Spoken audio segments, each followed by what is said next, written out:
My name is Ashley Taylor, and today we'll be discussing my research paper on motivating employees for Communications 622. I walked into the daily 9 o'clock news meeting armed to pitch my story ideas.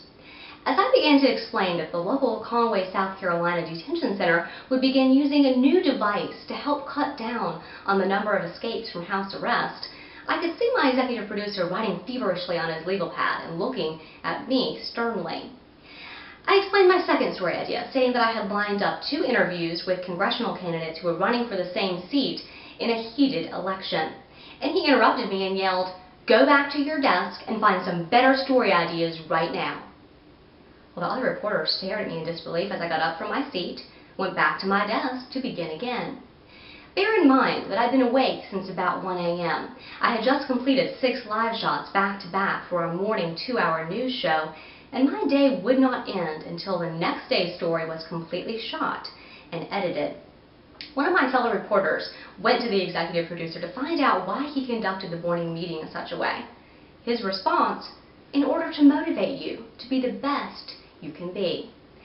I later found out that he actually liked my story ideas as he gave them to me for my assignments later in the week. Intimidation and fear were used as intended but unsuccessful motivators.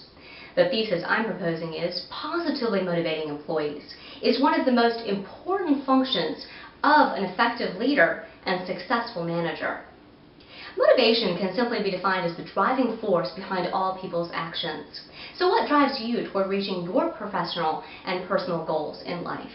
We've studied several theories in our book, including Maslow's hierarchy of needs theory, which describes need deficiencies that motivate us toward the attainment of our goals in life. We've looked at the expectancy theory, which describes the outcomes expected from our actions is what motivates us toward the attainment of our goals. Stemming from these many theories, employers have also developed varying beliefs about their thoughts on what motivates employee job performance. Over the years, many employers have believed the primary motivator is money. Other motivational myths that have developed throughout the years are financial rewards are a foolproof motivator, fear is the only way to motivate workers, and employees only respond to a kick in the pants. Some have adopted the philosophy that workers won't perform unless outside forces motivate them to do so.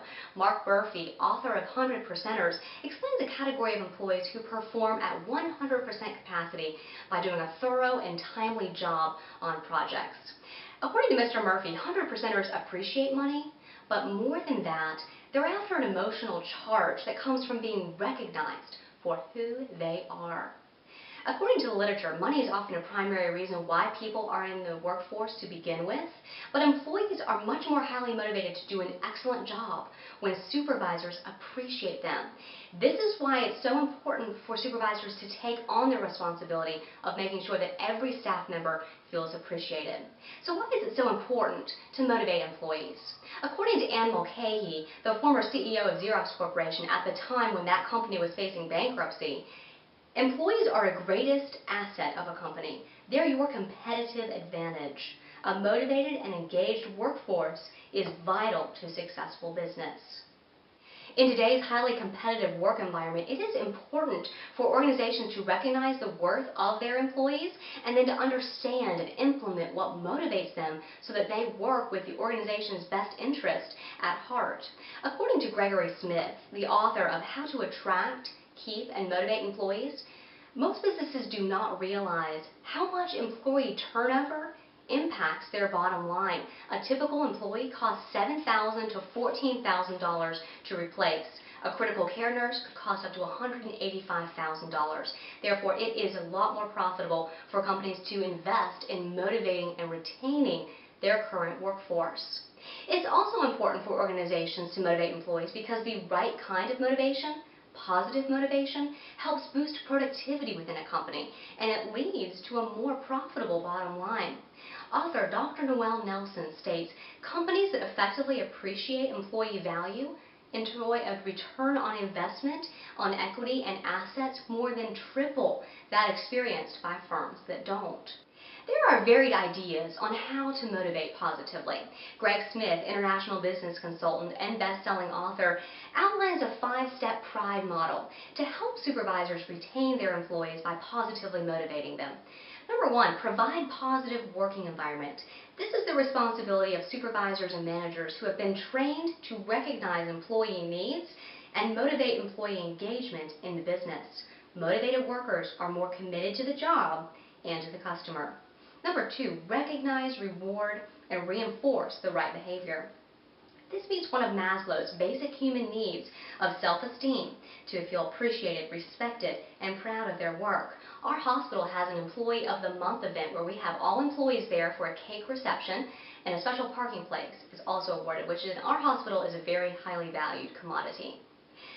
Involve everyone. Studies show having workers at all levels involved, presenting their ideas for improvement, has a major impact on improving morale and motivation. Since I have a new director in the Public Relations Department, I have been included in a lot more meetings with our CEO talking about which events we're going to represent for our Shriners Hospital brand. So I've been really grateful that my input has been asked so that I can be included in these different conversations. Number four, develop skills. Career opportunities must be given and encouraged for employees to improve their skills and be rewarded with advancement in their position. Shriners Hospital has an 80% reimbursement program that allows us to continue our education. And when I asked about getting a Master of Arts in Strategic Communication, I received huge support, not only from my director, but also from our Human Resources Department. I have been really grateful for that support. Number five, evaluate and improve continuously. Continuous evaluation of employee attitudes, morale, turnover, and motivation. Employers are facing major challenges in obtaining, retaining, and motivating their greatest asset, and this Pride model gives its supervisors a plan to help them positively motivate their employees. In his book, 100 Percenters, Mark Murphy explains how to motivate workers to give 100% effort by providing positive feedback. And there are four components of positive feedback that every manager needs to be incorporating. Make it meaningful. Managers should give specific, meaningful comments, not empty praise like great job, looking good, when positively reinforcing good practices. Number two, the second component of positive feedback is be specific. Communicate so specifically that the employee knows what skills and abilities make up the desirable high-performance behavior. The third component of positive feedback is make it timely. To be effective, positive feedback must happen in real time. Don't hold it until the employee's yearly evaluation. And then the final component of positive feedback is keep it free of criticism. Positive reinforcement should not be combined with an underhanded suggestion to perform better. Mr. Murphy supports the use of positive reinforcement to inspire employees to give 100% effort every day, and he cautions that negative reinforcement can work to stop unwanted behavior, but it really does nothing to optimize performance. Scholar Dr. John Persico suggests the best answer to employee motivation is to get rid of demotivators.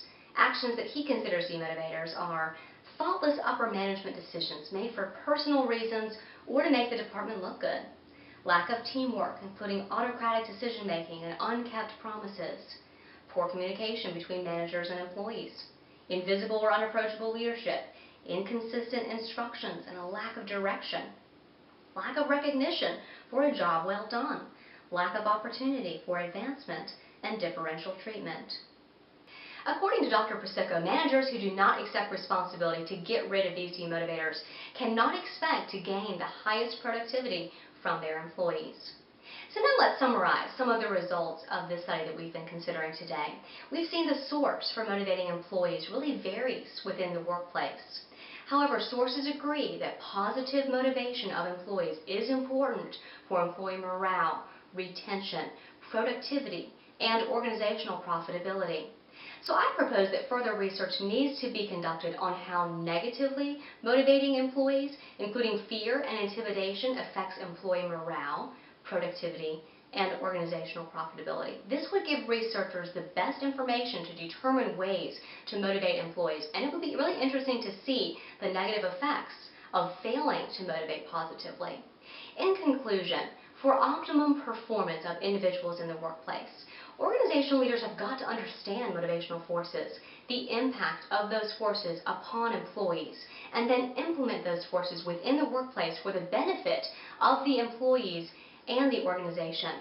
Positively motivating an organization's greatest asset, employees, is an important goal of a successful leader, since a motivated and engaged workforce is vital to successful business.